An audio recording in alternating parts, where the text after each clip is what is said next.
यदि दो वस्तुओं के बीच की दूरी को आधा कर दिया जाए तो उनके बीच गुरुत्वाकर्षण बल किस प्रकार बदलेगा।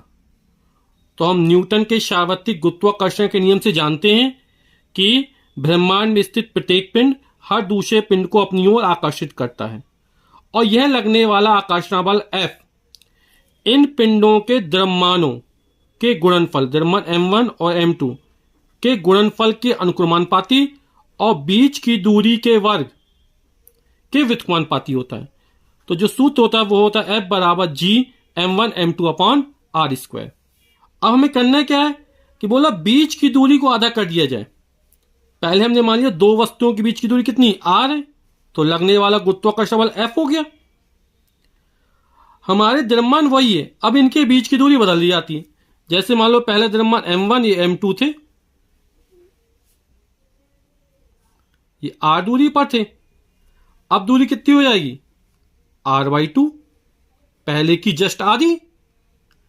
तो यहां पर क्या हो रहा है m1 m2 के द्रव्यमान वही है, तो हमने लगने वाला बल बदल जाएगा, वो हमने f डैश मान लिया। तो f डैश बराबर कितना हो G सार्वत्रिक गुरुत्वाकर्षण नियतांक, इसका मान तो हमेशा फिक्स होता है, यूनिवर्सल कांस्टेंट है ये। तो m1 का मान वही है, m1 m2 का मान वही है, दूरी बदल गई, पहले की आधी यानी r/2 का होल ऑफ स्क्वायर।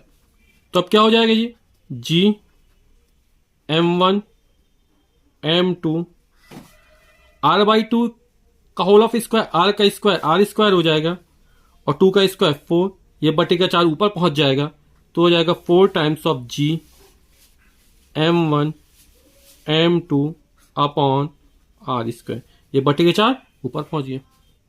तो f डैश बराबर, अब ये हम देख रहे G m1 m2 upon r square, G m1 m2 upon r square ये f है, तो यहां इस पूरे का मान कितना हो जाए f हो जाएगा हमारा।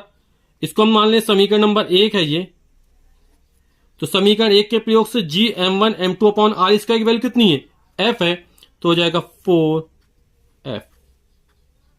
तो जहां हमने बीच की दूरी आधी कर दी तो f डैश किसके इस f के गुणे 4 के बराबर हो गया, यानी जो लगने वाला गुरुत्वाकर्षण बल है पहले बल का 4 गुना हो जाएगा।